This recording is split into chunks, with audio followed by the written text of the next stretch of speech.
À ce moment, ses yeux livides ne me voyaient pas. Ils demeuraient fixés avec une intensité curieuse sur le brancard aux taches rouges. Ils trahissaient une surexcitation cruelle, très différente d'humeur de dégoût des autres assistants et soulignée par un piétinement fiévreux comme si l'homme avait été impatienté. Mais cet individu s'aperçut que je l'examinais et me décocha son habituel regard dénué de bienveillance. Il parut même sérieusement contrarié de me retrouver là et s'en alla immédiatement à grands pas. « Te rappelles-tu encore, mon vieux Doom, certaines soirées que nous avons passées au café des Deux Magots, en compagnie de Mariette ? Elle rayonnait, ma petite fiancée, encore sous le coup des compliments et des articles élogieux que lui avait valu son exposition de soieries peintes. Elle rêvait d'agrandir son studio, d'engager des collaborateurs. Moi, je demeurais maussade et inattentif à tel point qu'elle m'en fit la remarque avec une pointe d'amertume. Elle ne pouvait se douter non plus que toi de la préoccupation qui m'absorbait. Depuis le matin, je n'arrivais pas à détacher ma pensée de ce coin de l'impasse Hautefeuille où j'avais assisté à la découverte du corps de Clara Verne.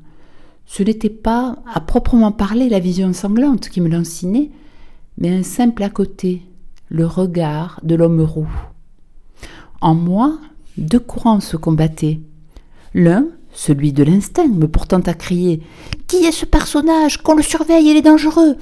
Et l'autre, soutenu par la raison, disant « A-t-on le droit de jeter la suspicion sur un inconnu, sans motif valable ? Ce malheureux est affligé d'un physique peu engageant. Voilà son seul tort. » J'allais reconduire Mariette jusqu'à sa porte et je revins chez moi. Jamais ma vieille cour de Rohan ne m'avait semblé aussi obscure. Je l'adorais, cette cour, isolée et endormie depuis 3 siècles en plein Paris, avec ses porches, ses grilles, son passage voûté et ses maisons à château de cartes. Je t'ai souvent dit qu'elle me faisait l'effet d'un décor oublié là par des machinistes distraits. Pourquoi, ce soir-là, trouvais-je l'atmosphère de la cour malsaine et équivoque ? Je m'étonnais de n'avoir jamais remarqué le répugnant délabrement de quelques bâtisses. Je bougonnais presque à haute voix. Comment ai-je pu m'amouracher de tout ça ? Au diable les vieux quartiers. Il faudra que je cherche un logement ailleurs.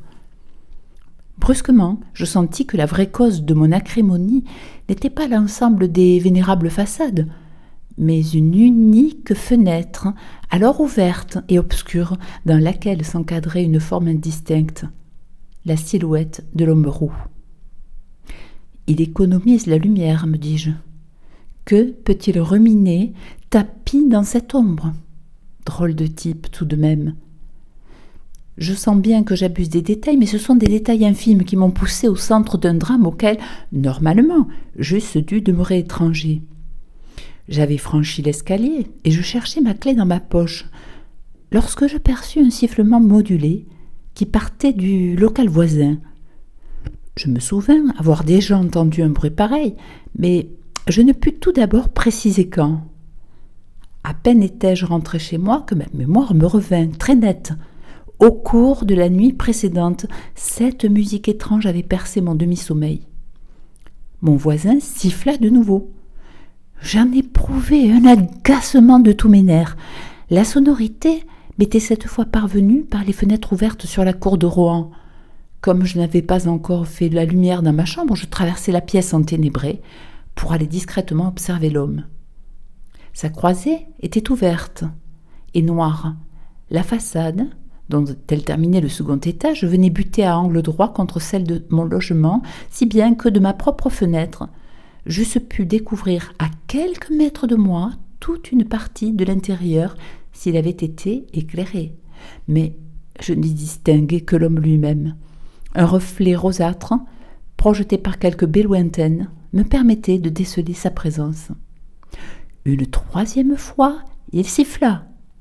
Dans la cour, cela provoquait des résonances surprenantes. Dans ces quelques notes passait un souffle exotique, une mélancolie d'outre-océan. J'imaginais que le marin, car d'une manière irréfléchie, je continuais à faire de cet homme un ancien marin, devait parodier un chant rituel, une incantation dérobée au mystère d'un temple lointain, ou recueilli de la bouche des sorciers noirs devant des feux de brousse.